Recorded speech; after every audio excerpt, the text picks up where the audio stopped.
5 hours na akong nagki-quest dito tapos dadalawa pa lang yung napatay ko. Ganyan kadami yung players dito. So, nakikita nyo yan. Sobrang daming players ngayon dito sa Odin Valhalla. Yan, tatakbo-takbo lang yung character natin pero hindi nadadagdagan yung kills niya.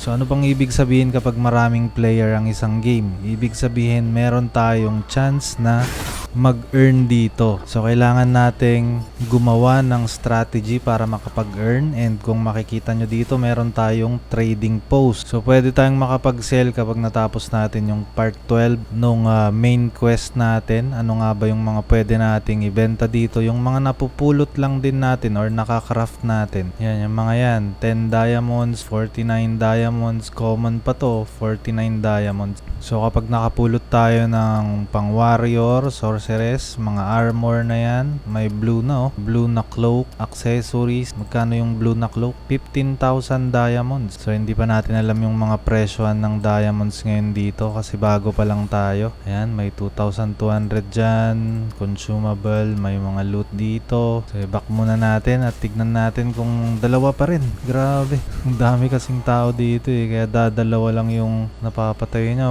Kawawa naman, mukhang hindi siya magpo-progress ng mabilis kung ganito kabagal yung pagpatay natin. So, sabi dun sa napanood ko, ang pinakamahalagang gagawin natin dito ay mag main quest lang hanggang level 50. Tapos, kung makikita nyo naman dito sa bag ko, ayan yung mga items, and ito yung aking weapons ngayon. So, pwede nating i-enhance to. Enhance natin. Okay, ito yung pang-enhance na bato. 1,000 gold lang yung pang-enhance. Okay.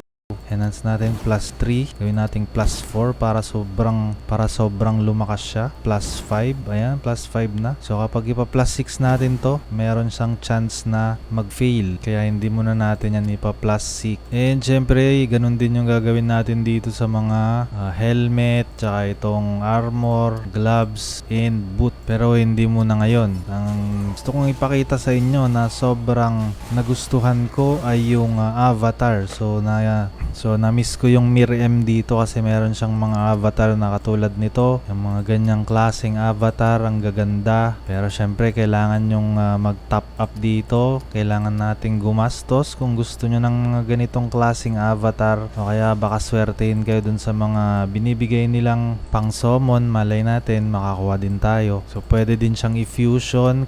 May collection effects din dito. Parang Night Crows, finalize. Hindi natin alam kung ano yung finalize. Pero yung skin yan, may skin na tayo. Ganito kanina yung itsura ng character natin. Mukha siyang pulube. Ngayon, nung nagka-skin tayo, mukha na siyang warrior talaga. So, itong video na to guys ay hindi tips or tricks para gumaling kayo or magkaroon kayo ng knowledge about dito sa game. Kasi beginner lang din naman ako. Pero pag nagpo-progress tayo at meron tayong mga natutuklasan na tricks or tips, gagawan natin ng content yan. And kung may mga event dito katulad nung ginawa natin sa Night Crows, syempre gagawan din natin ng video yan.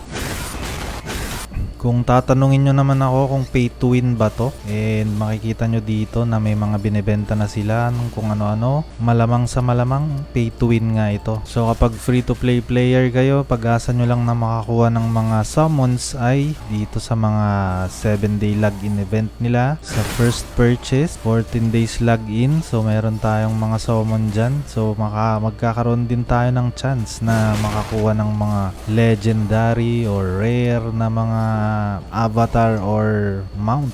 Ashlad's Command, ano to? Foundation of Guild. So yan yung 7-day login niya. So nakita nyo guys, hanggang ngayon dalawa pa rin yung nako-collect ko na quest item dito sa sobrang daming nagko-quest. Yan, hindi na kami umabante kasi sobrang dami talagang players ngayon dito sa Odin Valhalla. So ano yung mga meron dito? Yung character natin, papakita ko sa inyo. Ito yung mga stats niya. Attack, may attack speed, may casting speed, accuracy, melee, and so on.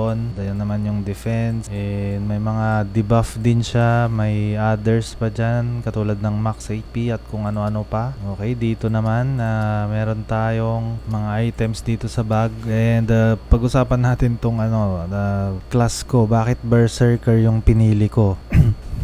Kasi ang Berserker daw ay malakas ang damage at mataas din ang defense niya. So yan yung pinili natin. And combat power system nga pala sila dito. Yan, 6.5 yung combat power natin sa ngayon. And back natin, tignan muna natin yung party natin. Mag-leave na nga tayo dito sa party na to. Wala namang silbi. So 5 na, ayun, 5 na pala yung napapatay ko. At least may 3 tayong progress. Hindi katulad kanina, wala siyang progress. Hindi siya umaabante sa sobrang dami ng tao dito ngayon. So yung masasabi ko dito sa game na to ay maganda yung graphics, smooth naman yung mga galaw niya, and yung nagustuhan ko dito is ito, hindi masyadong magulo yung screen, pati sa cellphone pwedeng laruin to, tapos hindi masyadong madaming mga nakalagay dyan sa screen, pwede mong i-hide yan para makumpleto yung, para makita mo ng buo yung nangyayari dyan sa mapa, lalo na kapag may mga war, PvP, ganyan, kitang kita lahat yung nasa screen. So wala yung mga nandito na nakalagay na mga sulat, mga quest. So maganda yung, so yan yung kagandahan ng game na to. Tapos smooth yung graphics niya, naka medium lang ako dito. Try nating patasin para ipakita ko sa inyo yung high graphics nitong game na to. So user experience, tapos highest, gawin nating highest dyan para makita nyo. Back natin. So yan yung highest na graphics niya. Napakaganda ng graphics ng game na to. So medieval yung setting niya, parang Game of Thrones yung dating, kaya maganda, makikita nyo dyan. Ibaba na natin yung graphics niya at baka sumabog yung computer natin, so ilagay lang natin dito sa medium, tapos yung resolution ng medyo i-high natin para maganda pa rin yung itsura. So ganyan na. Okay, so 5 pa rin yung napapatay natin, paikot-ikot lang sila dito since madami pang tao at parang hindi naman tayo nagpo-progress dito sa main quest natin. Ang gagawin ko, magsa-side quest muna tayo. So yan, find Hubbard yung gagawin natin. Liliparin na natin kung nasan si Hubbard. Yun, ganda nung effect. Lumilipad-lipad talaga siya. So andito na tayo sa malapit kay Hubbard. Papunta na siya dun. Napakaganda ng graphics dito sa town niya. Okay, aakyatin pa niya yung napakagaling niyang umakyat ng ladder, hagdan. Yan, makikipag-usap na siya kay Hubbard. Okay, cancel natin yan. Ay, yung mga mount pala, ipakita ko muna sa inyo yung mga legendary mount para makita nyo kung gaano kaganda. So meron tayong ganyan, Gulpaxi, kung ano man yan, Fenrir, parang may nakita na akong nakagamit ng ganitong mount kanina. Meron pang dragon, lumilipad na kalansay na dragon, may whale, may pirate ship, may Pegasus. Napakaangas naman itong dragon na to. Okay, yan, may elepante, may toro, may baboy ramo, at kung ano-ano pang insekto, mga kakaibang nilalang nasa game na to. Katulad nito, isa siyang mandaragit, at ito ay isang flying rabbit. Merong owl dyan. So sana makakuha tayo ng mga ganyan. So para sa akin itong game na to ay magandang i-grind. Yan, nag-ride tayo ng flying mount since yan ang quest natin. Select claim reward. I-claim na natin yung reward. Okay. Next na gagawin natin, select upsec quest. Okay, may baka dito. So hindi natin pwedeng patayin yung baka. Tingnan nyo naman yung grass. Napaka-aliwalas ng dating niya. Taas natin yung graphics para makita nyo yung tsura ng grass na naapakan natin. Ayan, 'di ba? Napakagandang laruin, no? 'Di ba? Napakaganda din nitong game na to. And yung maganda dito, meron siyang auto. Bagay ito sa mga busy na tao. May auto battling siya, hindi katulad ng Throne of Liberty na kailangan mano-mano. So ayan yung balak natin dito. Magpapalakas lang tayo, tapos gagawan ulit natin ng susunod na content ito kapag malakas na tayo.